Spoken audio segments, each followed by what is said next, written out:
유다왕 아하시아의 아들 요아스의 23년에 여호의 아들 여호아스가 사마리아에서 이스라엘 왕이 되어 17년을 치리하며 여호와 보시기에 악을 행하여 이스라엘로 범죄한 느밧의 아들 여로보암의 죄를 쫓고 떠나지 아니하였으므로 여호와께서 이스라엘을 향하여 노를 바라사 늘 아람 왕 하사엘의 손과 그 아들 벤하닷의 손에 붙이셨더니 아람 왕이 이스라엘을 학대함으로 여호아스가 여호와께 간구하며 여호와께서 들으셨으니 이는 저희의 학대 받으셨음을 보셨습니다.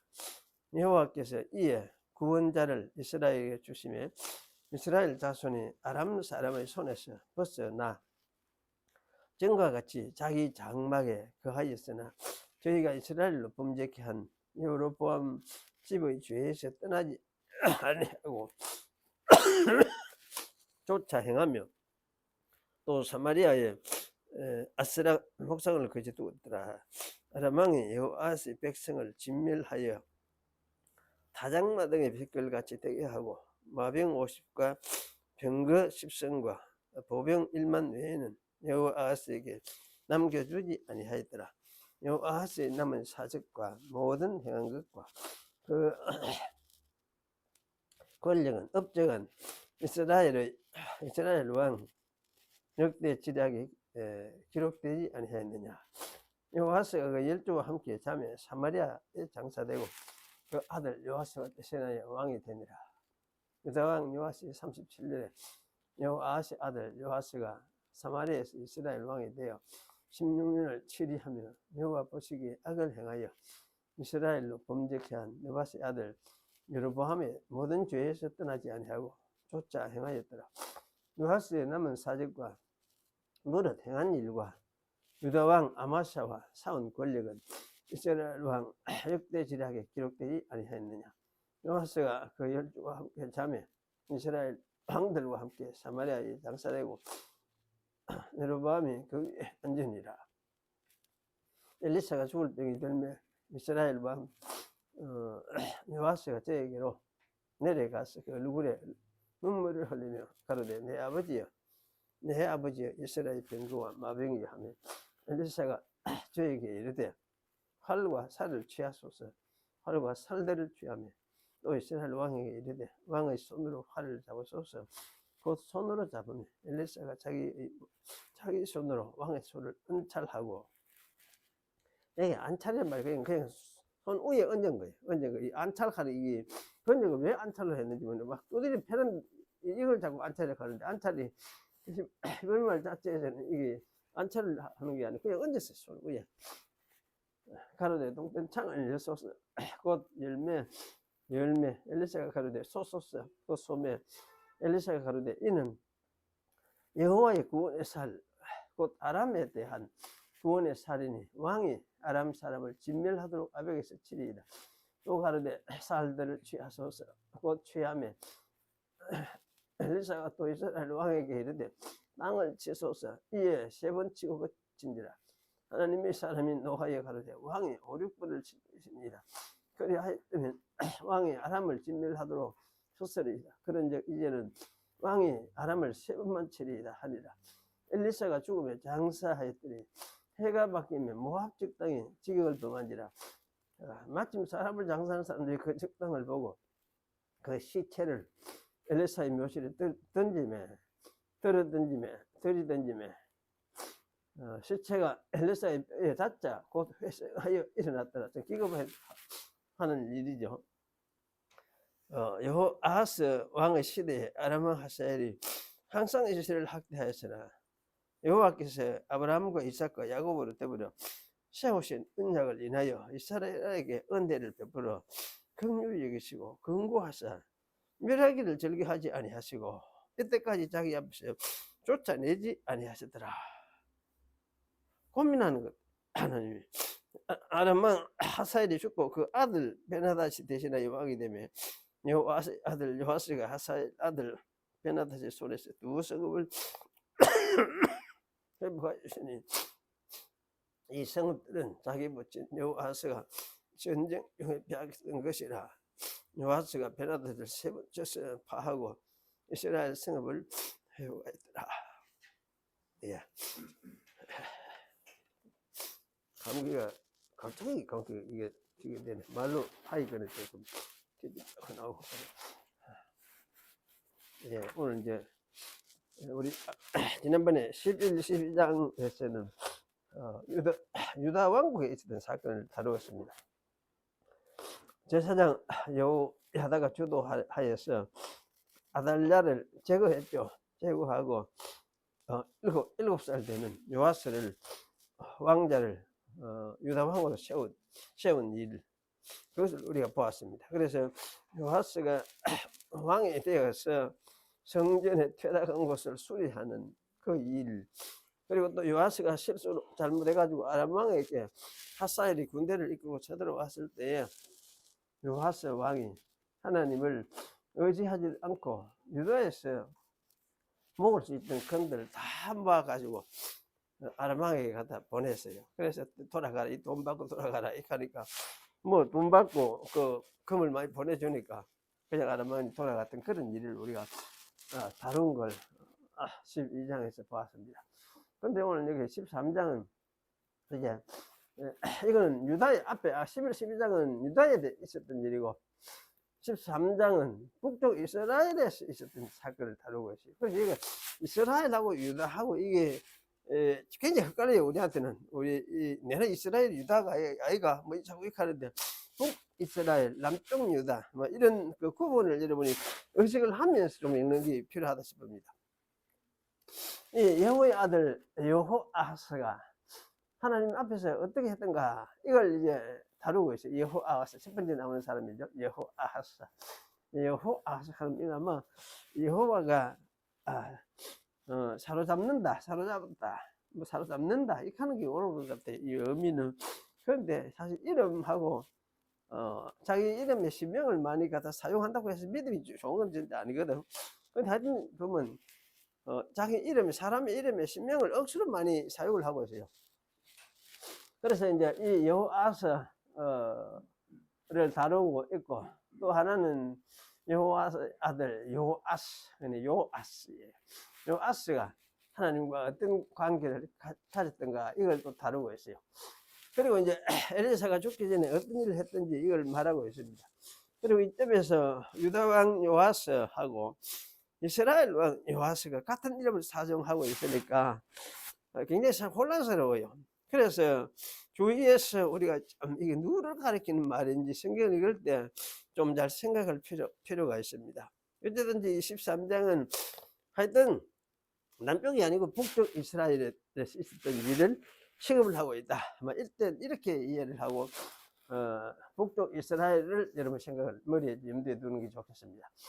7세의 왕이 되었던 이 유다 왕 요아스가 30세 될 때였습니다. 그때 북쪽 이스라엘에서는 예후가 죽고 예후의 아들 여호아스가 사마리아에서 왕이 되었습니다. 이 여호아스가 17년을 이스라엘을 다스렸다 이렇게 말하고 있습니다. 그리고 이 여호아스가 여호와 하나님께 어떤 태도를 가졌던지를 오늘 13장에 보여주는데요. 여호아스 역시 느밧의 아들 여로보암의 죄를 따라서 살았다 그렇게 말씀하고 있어요. 거기서 떠나지 아니하였다 이렇게 말씀하고 있어요. 그래서 여호와 하나님께서는 북이스라엘을 향해서 진노하셨습니다. 여호와 하나님이 진노하셔서 아람 왕 하사엘과 그의 아들 벤하닷의 손에 붙여서 학대를 받게 하셨습니다. 옛적에 그들의 선조들이 애굽에서 바로에게 학대받듯이 오늘 가나안 그 땅에 들어올 때에 가나안 족속에 의해서 사사 시대에 이스라엘이 학대받듯이 그런 학대를 당했습니다. 그래서 여호아하스의 시대에도 이스라엘은 이 아람 사람들에게 이와 같은 학대를 당했습니다. 이렇게 이스라엘이 학대를 당하게 된 것은 여호와께서 이스라엘을 여전히 자기 백성으로 아직도 생각하고 계셨다는 뜻이기도 하죠. 안 그렇으면 이런 생각을 안 하시면 이게 뭐 다를 게 있겠습니까? 금송아지 우상 종교를 추종하는 이 여호아하스는 여호와께 간구하기도 했습니다. 참 놀라운 거는 이 기도를 했어요. 기도하는데 이 간구했다는 말은 아주 겸비해져서 간곡하게 여호와께 은혜를 구하였다는 뜻입니다. 그래서 어떤 성경에는 플리드, 영어에서 플리드 투 아도나이, 여호와께 간청을 드렸다, 뭐 이렇게 이제 그 번역을 하는 그런 성경도 있어요. 그래서 하여튼 이렇게 여호와께 간구를 하니까 여호와께서 그 간구를 들으셨어요. 여호와께서 자기 백성 이스라엘이 학대받는 것을 보셨기 때문이라고 말을 하고 있어요. 마치 이제 옛날에 이스라엘에도 하나님이 이스라엘 자기 백성 학대받는 것을 못 견뎌했어요. 그러면서 참 자기 마음에 학대받는 걸 볼 때마다 또 부러지니까 하나님이 오셔서 구원하시고 구원자를 보내시고 이런 일을 하셨거든요. 그래서 이런 이제 일 옛날에 하셨듯이 지금 그때도 여전히 똑같이 그렇게 하고 있다는 말씀이죠. 그래서 여호와 하나님은 구원자를 이스라엘에게 주셨다 오늘 이렇게 말씀하고 있어요. 이 구원자가 사실은 누구인지 알 수가 없어. 그냥 이스라엘 구원자를 주셨다 이래만 이야기를 하고 있으니까 그냥 이 구원자가 뭐 대단한 사람이다 싶은데 이름 없는 구원자도 성경에 있구나 이런 생각도 이제 우리가 하고 지나가는 것이 좋겠습니다. 여호와께서는 이 구원자를 보내셔서 이스라엘을 아람의 손에서 벗어나게 하셨다고 말하고 있습니다. 하지만 이스라엘 백성은 온전히 여호와께로 돌아오지 않았습니다. 여전히 여로보암의 죄에서 떠나지 않았었고 또 사마리아 성에 아세라 목상을 그냥 두고 섬겼습니다. 그래서 이스라엘은 아람에 의해서 다 타작마당의 티끌같이 되었다. 그야말로 이제 다 부사진 그야말로 이런 상황이 됐죠. 그래서 그 강대했던 군대가 다 끊어지고 아람 왕이 겨우 마병 50명의 이제 마병 호위 군사만 남긴 거지. 그리고 병거 10성 그리고 보병 1만 명 정도. 1만 명은 지금 많은데 그래도 여호와에게 이렇게 남겨두고 있습니다. 이스라엘은 그야말로 아람 앞에서 티끌과 같은 그런 수준에 도달된 거죠. 티끌같이 되어버린 거지. 다 이거는 흩어져 다 날아가 버리는 그런 어떤 상태. 그걸 이제 티끌같이 되었다. 그렇게 표현을 하고 있습니다. 그리고 이제 10장 19절에는 두 번째 여호아시 아들 여호아스가 이스라엘을 다스리며 여호와 앞에서 한 일들을 이야기를 하고 있어요. 유다왕 여호아스와 이름이 같기 때문에 굉장히 혼란스러운 면이 있습니다. 하지만은 유다왕 요아스 37년 곧 유다왕 요아스가 통치가 끝나가는 시 40년 했으니까 유다왕 여호사는 한 3년만 남가 놓으면은 유다왕 요아스가 끝나는 상황에 그때 이제 북쪽에 또 이제 이 요아스 같은 이름을 가진 왕이 등장을 한 거죠. 그래서 유다왕 요아스가 아직 살아있기는 있는데 이스라엘에서 또 같은 이름을 쓰는 이런 요아스가 등장을 한 겁니다. 그리고 여호아스의 아들 요아스는 이스라엘을 16년 동안 다스렸다 이렇게 말을 합니다. 이스라엘 왕 요아스 역시 여기에 똑같이 이야기를 하고 있어요. 자기 아버지는 똑같이 여호와 보시기에 악을 행하여 이스라엘로 범죄케 한 느바스 아들 여로보암의 모든 죄에서 떠나지 아니하고 쫓아 행하였던 거라 이렇게 말씀을 하고 있습니다. 자기 아버지 여호아스에 대한 평가라고 우리가 평가하고 똑같습니다. 그래서 사실은 이제 부전자전하듯이 똑같이 평가를 하고 있는데 이 평가를 읽으면 그야말로 이거 잘한 것이 하나도 없구나 이런 생각이 들게 됩니다. 하지만 이 요아스가 여호와 앞에 잘했다고 생각되는 것이 14절부터 상당히 길게 나옵니다. 요아스가 행한 것은 엘리사가 죽는 일과 맞물려 있습니다. 엘리사가 죽을 병이 들었습니다. 이 소식을 들은 요아스는 엘리사에게 내려갔습니다. 그리고 누워있는 엘리사의 얼굴에 눈물을 흘리면서 내 아버지여 내 아버지여 이스라엘의 병거와 마병이여 라고 외치면서 울었습니다. 이 외침 속에는 사실 무엇보다도 엘리사가 이스라엘의 국방력이었다는 것을 요하스가 인정하고 있습니다. 그리고 엘리사를 신뢰하고 있다는 것을 보여줍니다. 그래 이런 국방력을 잃게 된 것에 대해서 엄청 답답한 거죠. 앞으로 이 아람이 어떻게 할지 또 나올지 모르는데 이걸 이분이 이제 세상을 떠나갈 상황이 됐다 싶으니까 그래 굉장히 답답했던 거죠. 그래서 이런 말을 하면서 외쳐서 울었습니다. 대적 아람과 싸움을 자신이 어떻게 감당해야 할 것인지에 대한 염려가 가득 있는 것 같습니다. 이런 상황에서 아마도 요하스는 여호와 하나님이 엘리사와 함께 하신다는 사실을 느끼고 있었던 것 같아요. 그래서 엘리사는 이스라엘이 병거와 마병이다 라고 요하스는 생각하고 있었던 것 같습니다. 여호와께서 이스라엘을 지키시는 분이라는 사실의 고백, 이거는 이스라엘 역사의 고백이에요. 모세에게도 이런 고백을 우리가 엄청나게 볼 수 있고 또 다윗에게도 이런 걸 엄청나게 볼 수 있습니다. 그런데 이게 가나안 정복 들어올 때도 계속 이게 교육이 되고 가르치고 있습니다. 그래서 사실은 이 시편 같은데 이런 데는 이 노래가 여호와께서 이스라엘 방패다 하는 것이 엄청스레 많이 노래되고 있습니다. 그래서 이 요하스는 이스라엘 하나님에 대하여 이와 유사한 인식을 아마 희미하게나마 어느 정도 좀 희미했다 할 수도 있을 것 같아요. 가지고 있었던 것이 틀림없다 아마 이런 생각이 들었습니다. 이런 요하스에게 엘리사는 병상에서 자기가 죽고 난 후에 있을 여호와의 구원을 가르쳤습니다. 엘리사는 요하스 왕의 손 위에 자기 손을 얹었습니다.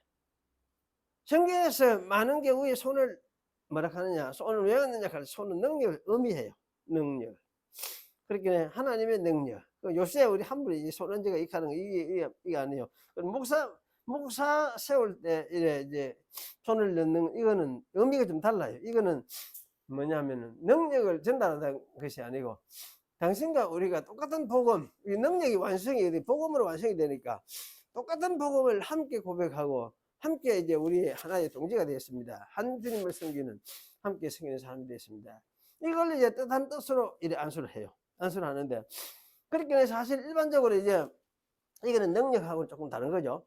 그런데 사실 이 손에는 이런 능력, 여호와의 손 하는 거는 여호와의 능력을 말씀을 하고 있습니다. 그래서 아마 요하스에게 하나님의 능력이 함께 할 것이다 하는 사실을 인식시키고 그걸 믿도록 하기 위한 행위로서 손을 얹은 것이다 하는 이런 생각이 듭니다. 그리고 이 동쪽 창문을 열고 이제 아람이 동쪽에 있으니까 아람을 향해서 화살을 쏘라고 말을 했습니다. 그 말대로 요하스가 쏘았더니 그 화살은 아람에 대한 여호와의 구원의 화살이다. 이렇게 설명을 했습니다. 여호와께서 구원해 주신다는 것을 보증하는 그런 화살이라는 말씀입니다. 그리고 엘리사는 곧 있을 이 아람과의 전쟁에서 아람을 진멸하도록 요하스가 칠 것이라는 말을 해주었습니다. 그래서 여기 진멸하도록 이 말은 끝내도록이죠. 끝내는 거죠. 멸절시키는 것을 이야기합니다. 시가 마르도록 없애버리는 그런 것을 이야기합니다. 그리고 다시 화살을 또 취하라고 하니까 엘리사는 요하스 왕에게 말을 했습니다. 땅을 치소서. 한옥금 지은 거지. 화살하면 한옥금 지었던 거지. 땅을 치소서. 이거 뭐 아마 이래 때리진 않았어요. 이래 때렸으면 화살이 불라지게 되니 문제가 생길 거 아닙니까? 그러니까 한옥금 지고 땅을 넘어 꽁꽁 이래 치라는 의미로서 이 땅을 치라. 이렇게 말을 했던 것 같아요. 이 말은 아마 화살 가지고 이제 땅을 치니까 화살들을 가지고 아마 아람 땅을 친다 하는 이런 의미라 할 수가 있죠. 그래서 사실 이런 의미를 가지고 있다는 것을 당시 요하스 왕도 이제 눈치를 채고 알아채는 거지요. 알아챘다고 저는 생각을 합니다. 근데 이것도 못 알아챘다 하면 내면은 좀 밀어나면 못 알아챌 가능성이 많은데 요하스는 이거 이제 아마 알아챘으리라 생각을 해요. 그런데 알아챘으면은 네여섯 번 이래가 막 쾅쾅쾅 막 몇 번 쳤으면 그만큼 이래 많이 할 거 아닙니까? 아람을 많이 멸절시킬 거 아닙니까? 그런데 이 와서 왕이 세 번만 치고 말아버린 거지. 그래서 여기 이제 엘리사에게 책망을 엄청나게 받았습니다. 당신이 대여섯 번 쳤으면 대여섯 번 아람을 진멸하고 할 때까지 당연히 쳤을 것인데 왜 세 번만 치고 마느냐 이거. 그래서 사실 이렇게 책망을 하고 그래도 이제 웃자겠습니까? 이래 하고 난 후에 엘리사는 세상을 떠났습니다. 하나님 품으로 돌아갔습니다. 그러나 이 엘리사가 세상을 떠나갔지만은 중요한 게 있습니다. 엘리사를 통하여 이스라엘에 임재하셨던 하나님이 이스라엘을 떠나지 않으셨습니다.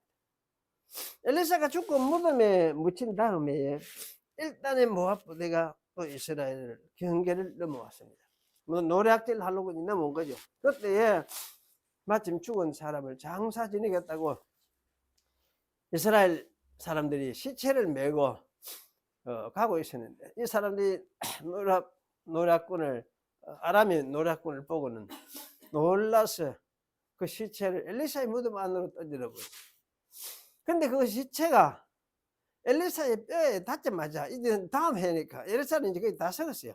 몸은 닿자마자 곧 그 죽은 사람이 살아서 일어났다 이런 말을 하십니다. 여러분 이 사실이 과연 일이 좀 가능할까? 우리 이 생각이 많이 들죠. 그냥 하나님이 사실은 옛날에 이스라엘도 이와 같이 자기 임재하심을 이런 식으로 보여준 거죠. 그런데 이 시체가 이제 이렇게 일어나셨던데 이것은 바로 이제 엘리사와 함께 하셨던 하나님이 엘리사가 죽고 없어도 여전히 약속한 대로 이스라엘에 임재하고 계신다는 것을 보여주는 하나의 징조였습니다. 이 사건은 그때 여호와스와 이스라엘 사람들에게 하나님이 함께 계심을 보여주는 굉장히 크나큰 사건이었어요. 그래서 믿는 자들은 깨닫고 여호와를 더 의지하였을 것이 틀림없습니다. 마치 신약시대에 부활하신 예수님이 보이지는 아니하셔도 성령을 보내셔서 이적을 행하면서 자기를 나타내신 것과 유사한 그런 일을 하셨던 것이죠. 근데 하나님이 계신다. 그럼 신약에도 마찬가지예요.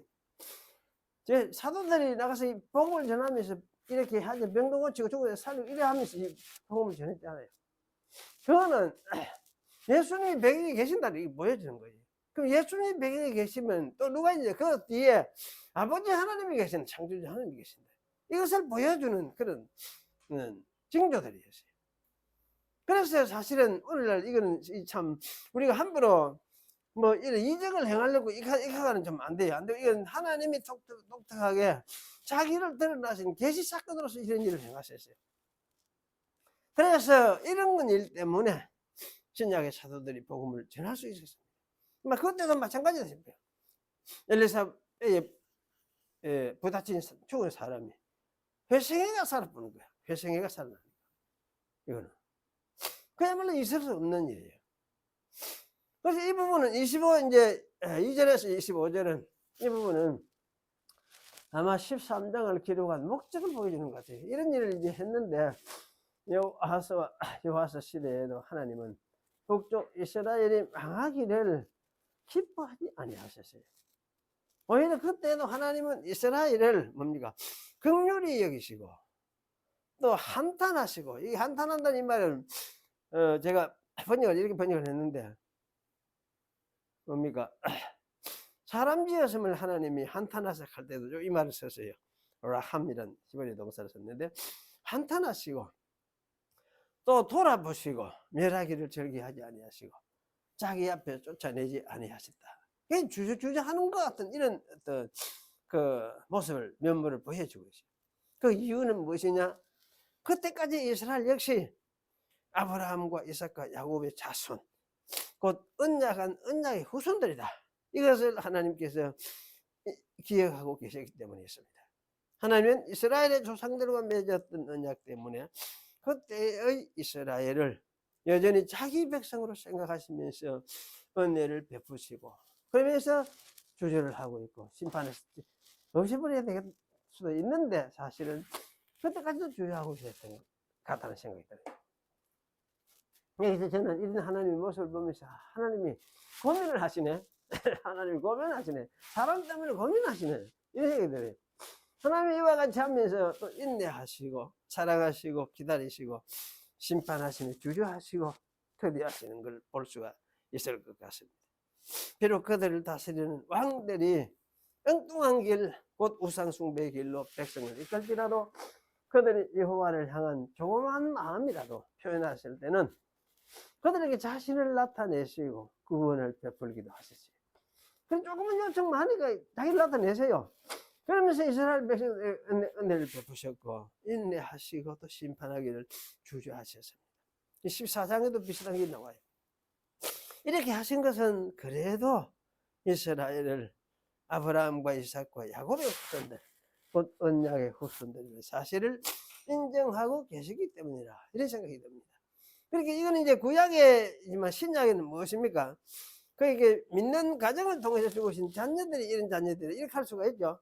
그래 이 언약의 후손들이다. 왜 언약을 통해서 하나님과 언약 관계를 부모들을 통해서 언약 관계를 맺은 사람들이 있다. 이게 신약의 자녀들이다. 창조주 하나님과 언약 관계를 맺은 이게 신약의 하나님의 백성들 자녀들이다. 믿는 자의 자녀들이다. 이렇게 이야기를 할 수 있을 것 같아요. 그래서 이런 관점에서 보면은 뭐 하나님이 인내하시고 심판하기를 주저하시고 은혜 베푸시고 이렇게 하시는 이거는 뭐 지금도 마찬가지겠죠. 우리한테도 이런 사실을 우리가 생각할 때에 참 하나 주의할 거는 하나님이 자기 백성으로 아직도 생각하고 계시는 사람들 대상을 참 우리가 타락했다고 말하고 좀 잘못하는 게 있고 해도 그 사람들을 보고 타락했다 이렇게 말하면서 판단하고 함부로 정죄하고 견원시하고 스스로 이 장벽을 치고 멀리하려는 이런 마음가짐 태도 이런 것에 우리가 좀 빠지지 않도록 해야겠구나 이런 생각이 들어요. 교회사 속에도 사실 이런 사람들이 있었거든요. 교회사 속에서도 특별하게 이런 정신을 가진 사람들이 있었습니다. 하지만 우리 속에도 사실 이런 정신이 잔재로서 남아서 활동하는 것을 볼 수가 있습니다. 이런 정신이 우리를 지배하지 못하거든요. 이런 정신 지배하면은 반드시 교회를 판단을 하고 못한다 싶을 판단하고 비판하고 이러면서 그들 싸움을 야기시키게 돼요. 이래가는 안 되죠. 이런 태도는 올바른 태도가 아니죠. 근데 교회는 하여튼 어떤 교회냐 할 때 어떤 교회냐. 교회는 진짜 보잘것없는 사람이에요. 이런 사람이 여호와의 자비하심 때문에 여기 이제 요하스가 아람을 치듯이 요새도 세상을 치면서 그냥 살아가도록 되어 있어요.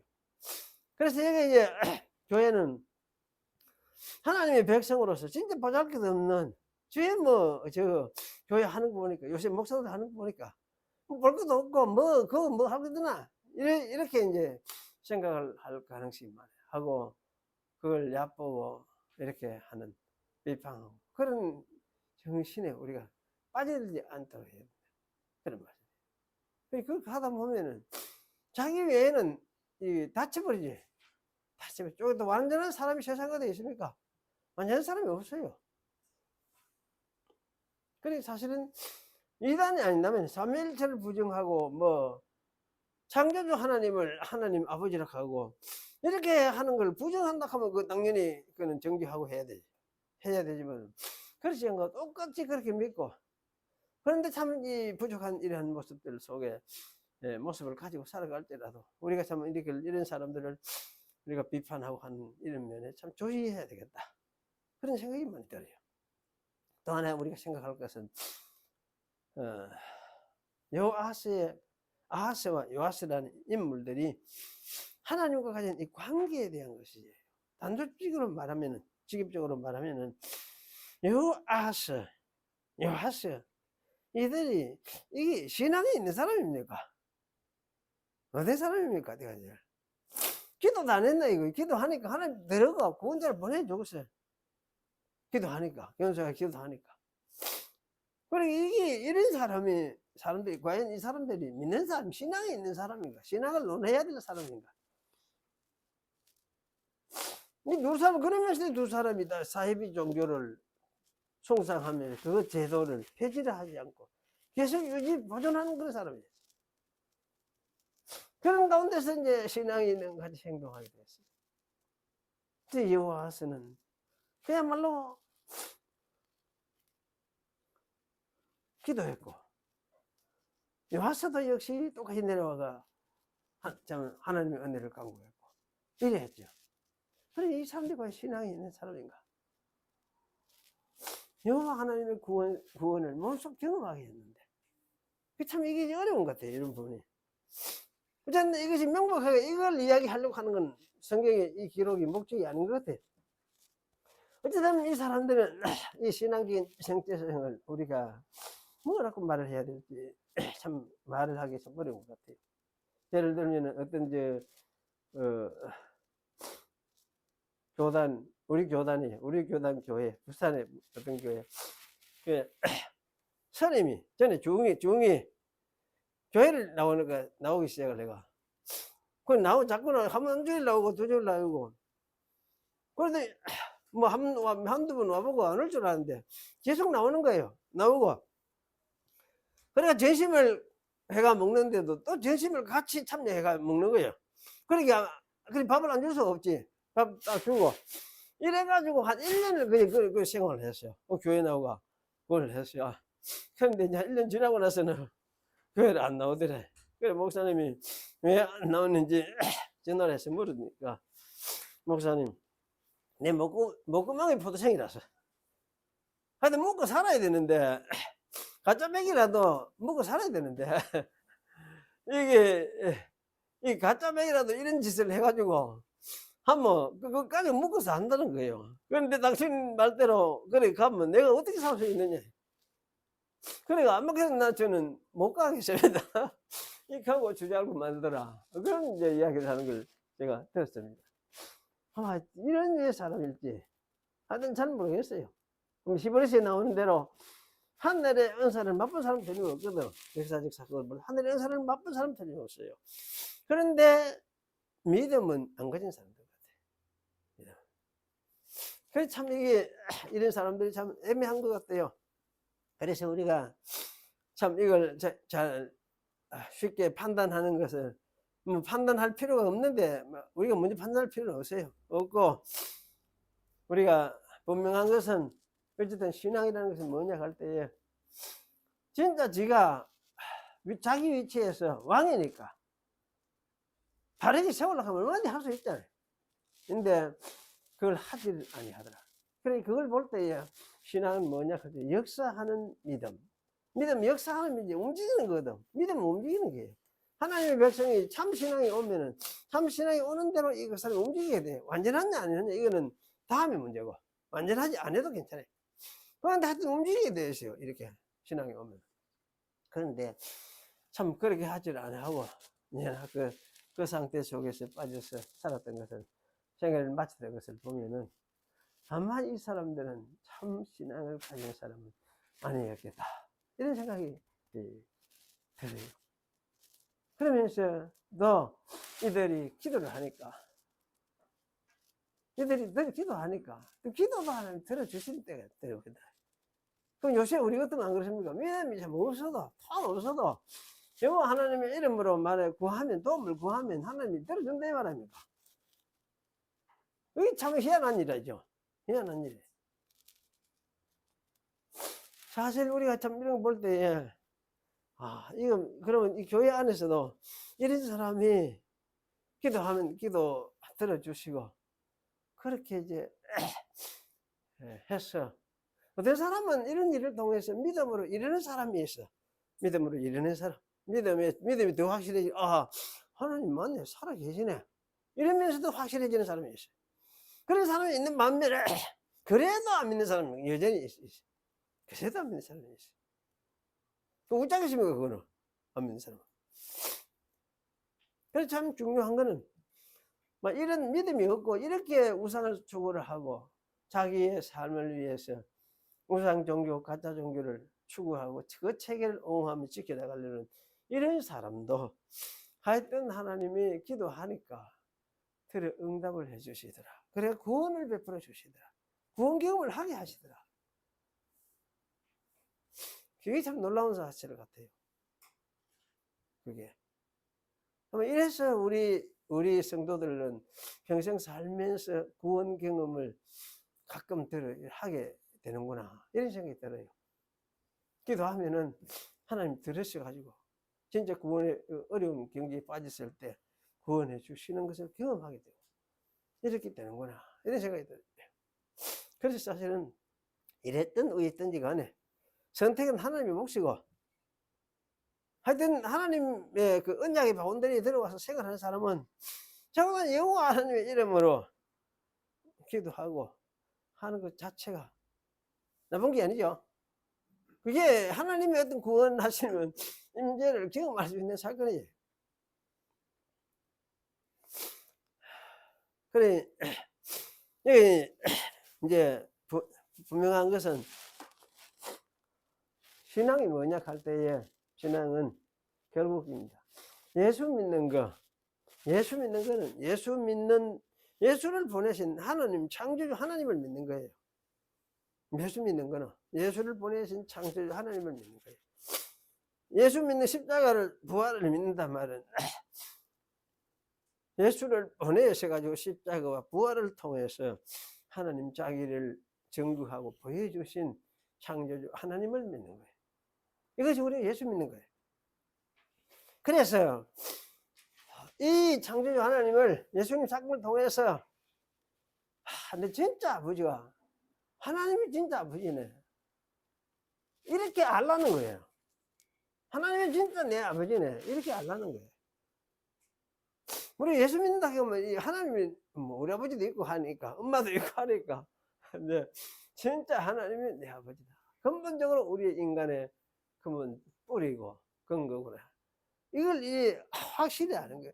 예수님은 이걸 증거해 주었으니까. 그래서 부활로서 사실 이러한 사실을 예수님은 증거해 주셨으니까. 그래서 우리는 이러한 이제 하나님을 기억을 하면서, 창조주 하나님, 그분이 지금도 살아계시고 영원히 살아계십니다. 왜? 영원히 어떻게 영원한 것이 있노? 있을 수 있노? 그럼 뭐 영원한 것이 없다 생각을 해봐라. 그거 아무면 뭔데? 그럼 뭐 아무것도 아닌 게 뭐가 그게 영원히 있단 말이야. 물질이 영원히 있단 말이야. 그 말이 아니잖아.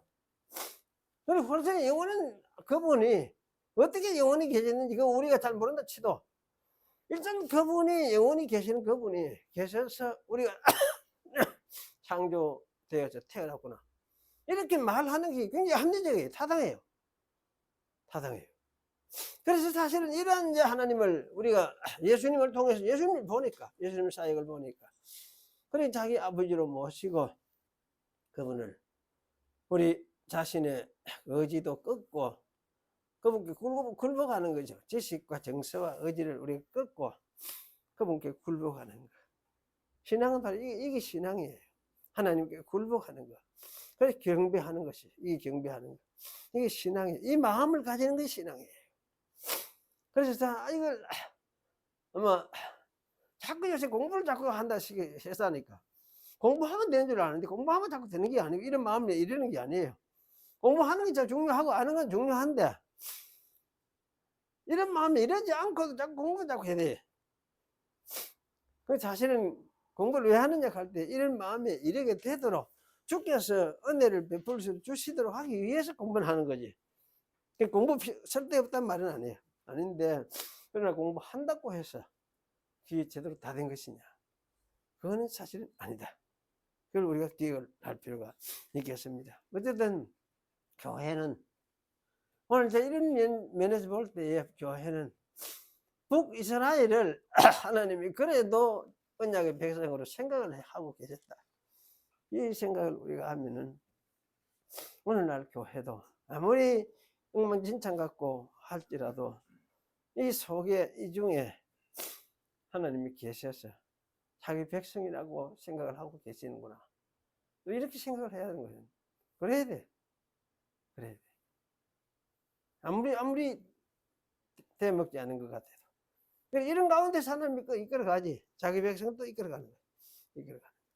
그래서 우리가 하나님이 이 교회 속에서 그래도 하나님은 구원을 이루어가고 있다, 이래 우리가 생각을 하고, 또 교회 속에 들어와 있는 이 사람들 모두를 이런 관점에서 우리가 생각을 하면서 우리가 참 하나님 감사하고 그분이 알아서 모든 걸 이끌어갈 것이다.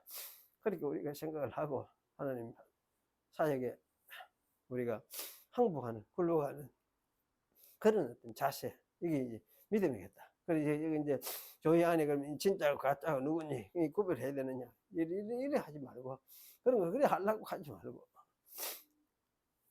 그래서 교회 안에 하나님 백성이 있으니까 하나님 백성 교회 밖에서 하나님 백성이 있는 것이 아니에요. 세상에 하나님 백성이 있는 게 아니에요. 어쨌든 교회 안에 하나님 백성이 있으니까. 이런 관점에서 우리가 좀 생각을 하면서 교회를 좀 생각할 필요도 있다. 교회는 이상적인 것이다.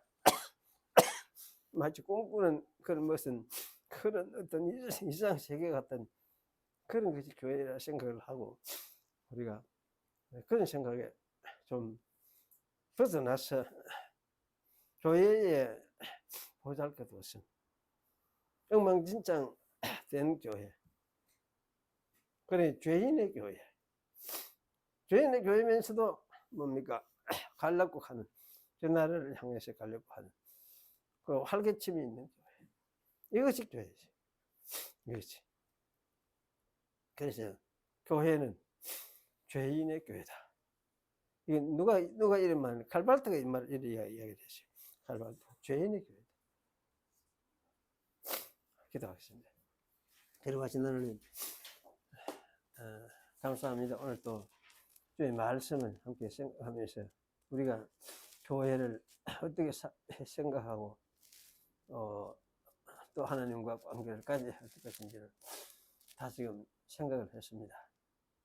정말 이 교회를 주님의 교회로 알고 주께서 또 이 가운데서 계시면서 구원을 베풀어 가시는 것을 우리가 아오니 참 이 사실에 감사하고, 그래서 하나님을 경외하고 하나님을 우리의 아버지로 또 내 아버지로 그러므로 나의 존재의 근원으로서 생각을 하면서 신뢰하고 의지하며 살아가는 그런 저희들이 되게 하시고, 우리가 이 세상을 떠났을지라도 그분 안에 있는 영생에 또 우리의 것임을 기억을 하면서 그걸 바라보고 살아가는 그런 저희들이 될 수 있도록 우리 하나님께서 은총을 베풀어 주시옵소서.